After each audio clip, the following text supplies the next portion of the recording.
I'm thinking of all the places in the Bible where it talks about bread. Do you enjoy a good piece of bread? I enjoy a good piece of bread sometimes. And I enjoyed, during the COVID thing, we would make our own homemade bread, spend time kneading that bread and waiting for it to rise and then finish that. And it was so delicious. One of the things we enjoyed was that hot bread right out of the oven, melt a little butter on it. But doesn't that just get the juices flowing just thinking about that? And the Bible talks about bread a lot. In fact, in the Old Testament, we have God providing manna in the wilderness for the nation of Israel. And every day they had just enough for the day. There's something to learn about that. And of course, we have in the Lord's Prayer, Jesus teaching, give us this day our daily bread. And then, of course, in the wilderness, when Jesus was tempted by the enemy and Satan was testing him and he was hungry after all those days of fasting. And Satan said, well, if you're the Son of God, turn these stones into bread. Jesus said, people do not live by bread alone, but by every word that proceeds from the mouth of God. Bread seems to be a significant thing in the biblical culture. Jesus fed 5,000 people with 5 loaves of bread and a couple of fish. And Jesus is saying to people that some of the things of this life are so transient and so temporary. And people want the kinds of things that will satisfy. And we know what it's like to be very hungry and the satisfaction that comes from a good meal. And Jesus seems to use this kind of analogy to talk about who he is.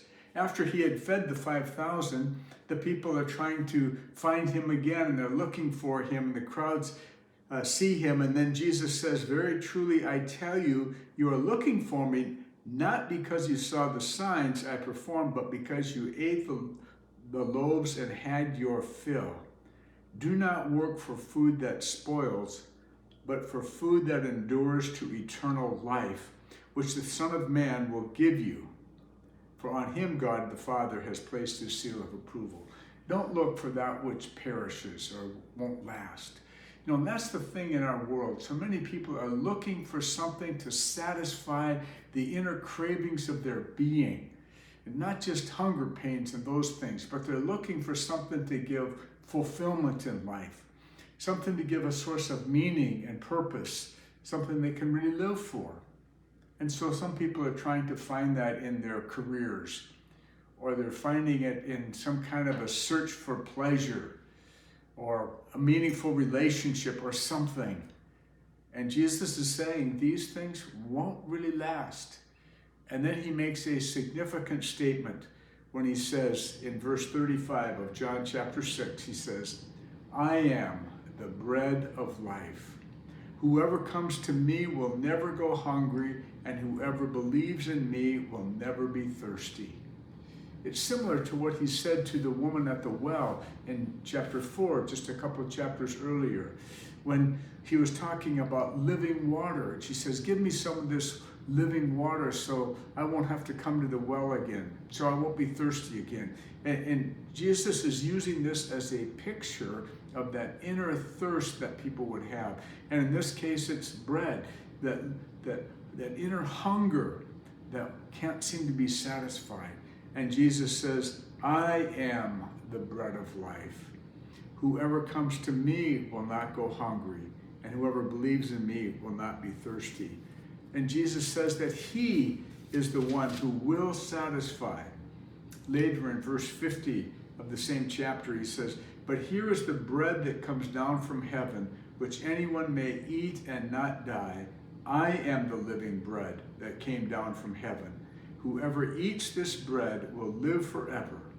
This bread is my flesh, which I will give for the life of the world. It's almost like he's using this as a foreshadow of that final meal where he says that his body is broken for us. He takes that bread and invites us to eat his body and to drink his blood. And he's saying that, and that is the blood symbolized by the wine or the grape juice. And Jesus is saying he is the one who gives the complete fulfillment. In him we can have life. And we can have a life that is full, a life that is satisfying, and a life that indeed will never end. And so I don't know if you put your confidence in Jesus. If you have, celebrate that gift of life that Jesus gives you, that hunger that he promises to satisfy.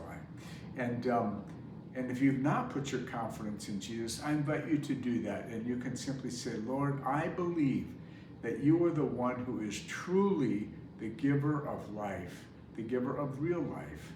And I want that bread of life that you provide for me. And so I trust that you know Jesus and you have put your confidence in him. He says, I am the bread of life. Whoever eats of me will never be hungry. And I trust that that will be the case for you. May God be with you today.